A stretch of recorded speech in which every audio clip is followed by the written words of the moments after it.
celebrating his first Mass as Pontiff this morning. The service inside the Sistine Chapel coming a day after Pope Leo XIV became the first American to be elected leader of the Catholic Church. He spent many years as a missionary in Peru. In his homily today, he said the Catholic Church must press ahead with its missionary outreach in the far corners of the globe, an indication that he's planning to build on Pope Francis's legacy. My brother cardinals, as we celebrate this morning, I invite you to recognize the marvels that the Lord has done. On Sunday, the Pontiff will deliver his first blessing from St. Peter's Basilica, and on Monday, he'll have a news conference talking to reporters from around the world. Well, 1 week from now, NJ Transit train station platforms could be empty. All right, that's if the agency and the Locomotive Engineers Union cannot come to terms on a new contract, why both sides are heading to D.C. And the defending WNBA champs back in action tonight at Barclays. It's not the preseason Game 1 win Liberty fans were hoping for, but that's not stopping the excitement. 10 o'clock news. By this time next week, NJ Transit train cars could be off the rails and on ice. Next Friday is that strike deadline. All right, and both sides seem to be far apart, but they're going to try and hash out their differences in Washington on Monday in a meeting with the National Mediation Board. Fox 5's Jessica Ramoso is at Penn Station with the latest. NJ Transit officials and the union representing its train engineers are at odds. With just a week left before a potential strike, the president and CEO of NJ Transit says he believes the union, the Brotherhood of Locomotive Engineers and Trainmen, wants its members to walk off the job. They are intent on striking, not for some abstract reason, because they're trying to make New Jersey the test case for the rest of the country. Wages is what is keeping them from striking a deal. The engineers have been working without a contract since the end of 2019. Last month, a tentative deal had been reached, but nearly 90% of the union members rejected it. All we're asking for is equity. We're asking for parity with other people within the region. When you look, we've lost 8 engineers, at least in the last month, to other railroads, Amtrak, Long Island Railroad, who pay more. NJ Transit says in 2024, the average wage of an engineer was $135,000, but that math does not add up for Tom Haas, chairman of the union. According to his calculations, on average, his members made $113,000 last year. Right now, NJ Transit engineers get paid $39.78 an hour.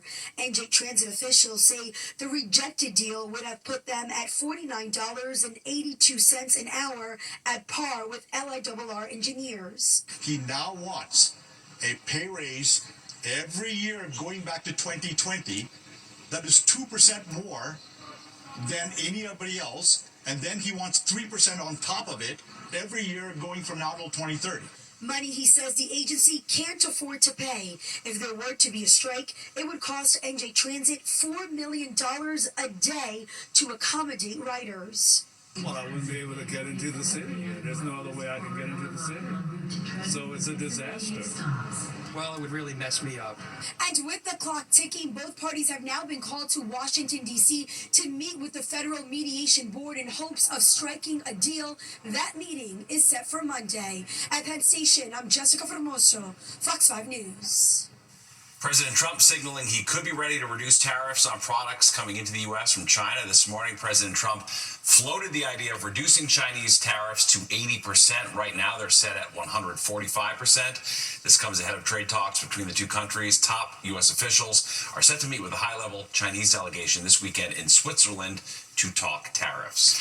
It took more than a month, but Governor Hochul officially signed New York State's budget into law today. The $254 billion spending plan contains several items that will affect New Yorkers over the next year, including funding for the MTA's capital plan and the governor's cell phone ban in schools. The New York State Senate and Assembly passed the budget late last night. It was due April 1st.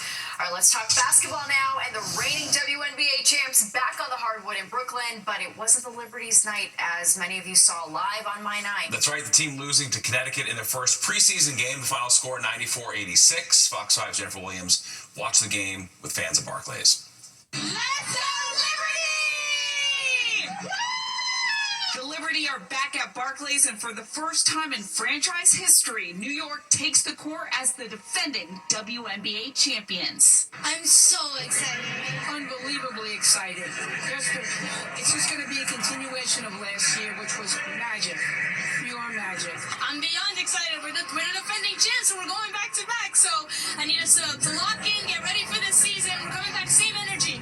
Everyone was back in the building, including the Liberty's infamous mascot, as the Liberty fell to the Connecticut Sun 94-86 in preseason play. But fans know this is all about prepping for the regular season opener against the Aces next Saturday in Brooklyn. They worked so hard to be here. I'm just ready to see them come up again and even harder. I'm ready.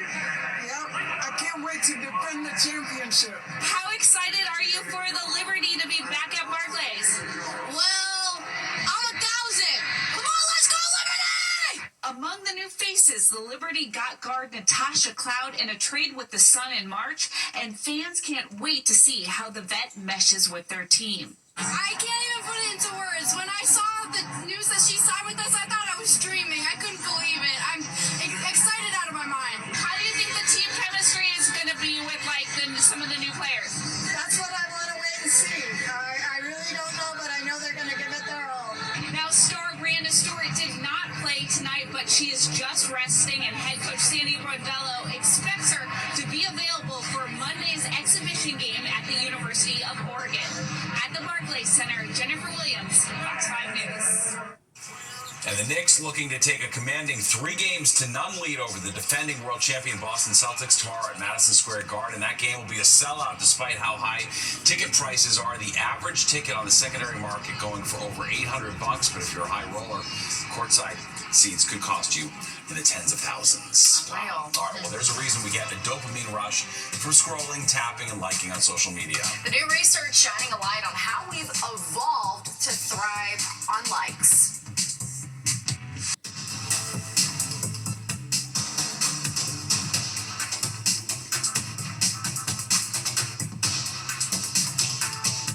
Obsessed with racking up likes on your social media post, you're definitely not alone. Researchers have found that likes create dopamine surges throughout your system, activating the brain's reward center. Experts point to the evolution of humans, saying they're drawn to approval, social learning, and shared They experiences. did a whole Black Mirror episode Yeah, on I this. know. It's we're Makes guilty. sense. We're all guilty as charged. No doubt about it. Well, that does it for us tonight. If you missed any part of the 10 o'clock news, you can always catch an encore on our free streaming app, Fox Local. Have a great night. We'll see you on Monday.